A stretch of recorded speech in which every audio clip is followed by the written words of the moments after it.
Berita hari ini bikin heboh semua publik. Inilah 3 kabar terbaru dan terupdate tentang Prabowo hari ini. Silahkan simak baik-baik. Inilah berita yang pertama. Judulnya, 8 Prabowo. Tidak ada heboh-heboh tim transisi sekarang ini. Timnya ada, tapi jauh dari hiruk-pikuk pemberitaan. Tidak ada pemberitaan yang masif soal kerjanya. Beda dengan 10 tahun lalu, ketika Jokowi sudah terpilih sebagai presiden yang akan menggantikan Presiden SBY. Tim transisinya sering jadi objek pemberitaan. Kesannya, pergantian pemerintahan sedang disiapkan sungguh-sungguh. Rasanya baru sekali itu ada tim transisi pergantian pemerintahan. Dari Pak Harto ke Habibie begitu mendadak. Pasti tidak sempat memikirkan transisi, apalagi membuat tim. Dari Habibie ke Gus Dur juga begitu cepat. Hari itu MPR memilih Gus Dur, hari itu pula presiden baru dilantik. Juga dari Gus Dur ke Megawati. Tidak ada masa transisi.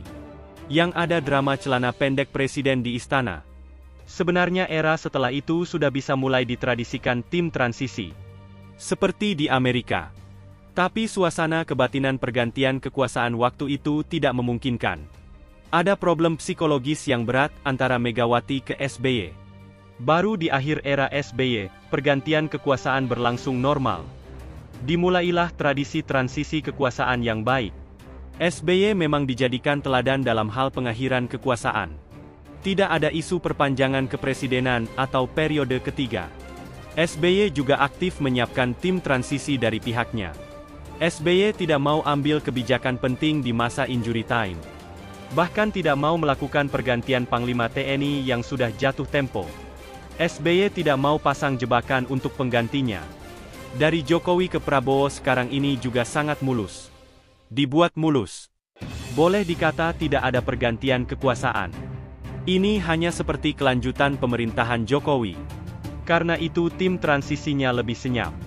Tapi sebenarnya tim transisi sedang bergerak. Sudah sejak 2 bulan lalu. Mestinya sekarang sudah tahap menyimpulkan. Tim itu mengerjakan pokok-pokok kebijakan pemerintah yang akan datang. Ada tim kebijakan energi. Ada tim mengatasi kemiskinan. Tim ketahanan pangan. Tim pendapatan negara. Tim penegakan hukum. Dan banyak lagi bidang lainnya. Banyak purnawirawan jenderal masuk dalam anggota tim.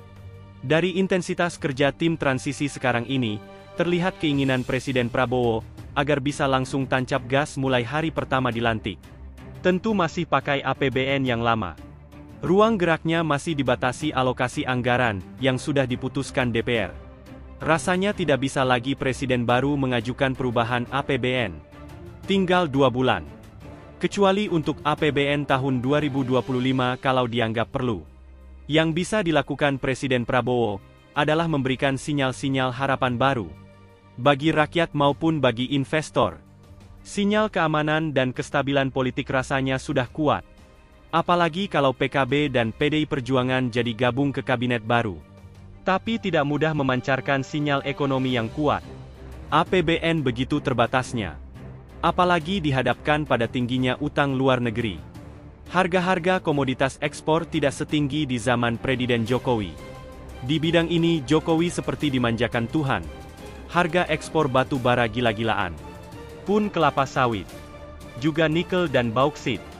Prabowo tidak lagi menikmati anugerah ITU. Jangan-jangan juga tidak mendapat anugerah Tuhan lainnya. Curah hujan yang begitu baik selama 4 tahun terakhir. Selama 4 tahun ini para petani begitu tenang. Pun bila harga pupuk masih tinggi. Curah hujan begitu tinggi tapi tidak berlebihan sampai banjir bandang. Petani bisa tanam padi 3 kali setahun selama 4 tahun. Tentu Prabowo punya mantra sendiri. Angka 8. Itulah harapan besarnya. Tanggal lahirnya 8. Partainya nomor 8. Dan Prabowo presiden ke-8. Anda pun akan berharap setidaknya nilai akhir masa jabatan Prabowo, setidaknya juga 8. Itulah berita yang pertama. Sekarang Mimin akan bacakan berita yang kedua. PDIP pastikan pertemuan Prabowo Mega bukan bagi-bagi kue kekuasaan. Ketua DPP PDI Perjuangan Said Abdullah memastikan pertemuan Presiden terpilih 2024, Prabowo Subianto, dengan Presiden ke-5 RI, Megawati Soekarno Putri tinggal menghitung hari. Menurutnya, sudah banyak tanda yang diberikan oleh beberapa elit PDIP terkait dengan pertemuan tersebut.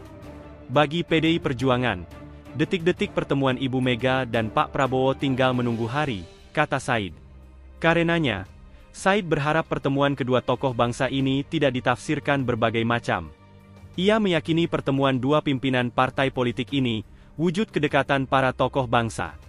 Jadi, pada saat yang sama ketika bertemu, tolonglah harapan saya letakkan pertemuan ini untuk menunjukkan bahwa para pemimpin kita adem-adem saja, akur-akur saja, baik-baik saja, silaturahmi terbangun, ujarnya.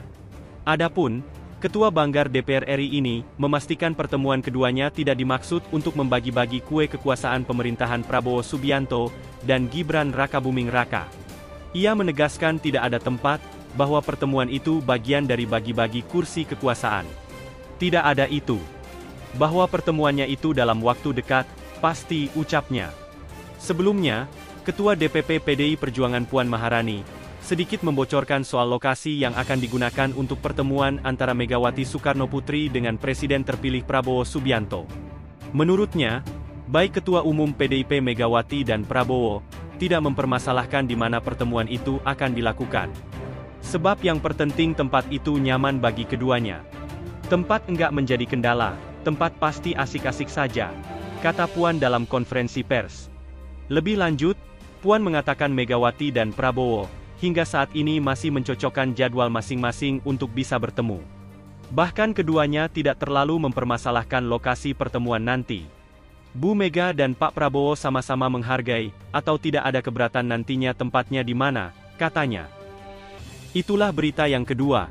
Sekarang Mimin akan bacakan berita yang ketiga. Said Abdullah percaya Prabowo bukan sosok yang mudah diintervensi. Ketua DPP PDIP Said Abdullah meyakini Presiden terpilih Prabowo Subianto akan leluasa menentukan kabinet tanpa ada intervensi dari pihak manapun. Said melihat Prabowo merupakan figur yang kuat, sehingga tak akan mudah diintervensi oleh pihak lain. Saya hakul yakin Bapak Presiden terpilih Prabowo karakternya kuat dan tak suka diintervensi pihak lain, kata Said Abdullah di Kompleks Parlemen. Said juga meyakini bahkan seorang Presiden Joko Widodo tidak akan bisa mengintervensi Prabowo. Dan Said berharap Jokowi juga segera menyiapkan masa akhir jabatan dengan baik, yakni dengan cara meninggalkan legasi yang baik untuk dikenang bangsa di masa depan. Said juga meminta seluruh elemen masyarakat agar tidak lagi mengungkit-ungkit persoalan selama pemilu 2024. Termasuk soal tudingan pelanggaran etik dalam pencalonan putra Jokowi, Gibran Rakabuming Raka sebagai calon wakil presiden. Menurut Said, masalah dinasti politik hanyalah cara pandang yang berbeda satu sama lain. Dinasti subjektivitas cara pandang, tapi kalau lewat kompetisi dengan etik sesungguhnya tidak bermasalah. Bermasalah kalau melanggar etik, kan itu saja. Tapi marilah ini kan Pak Presiden Jokowi akan meninggalkan legasi sebagai presiden, ujar Said. Sementara itu, terkait banyak tokoh yang diundang atau menyambangi kediaman Prabowo di Hambalang. Menurutnya, merupakan hal wajar mengingat Prabowo tengah menggodok nama-nama yang akan ia percaya menjadi menteri di kabinetnya. Wajar-wajar saja kalau banyak tokoh dipanggilin atau datang satu persatu ke Hambalang. Bagaimanapun de facto dan de jure Pak Prabowo adalah presiden terpilih.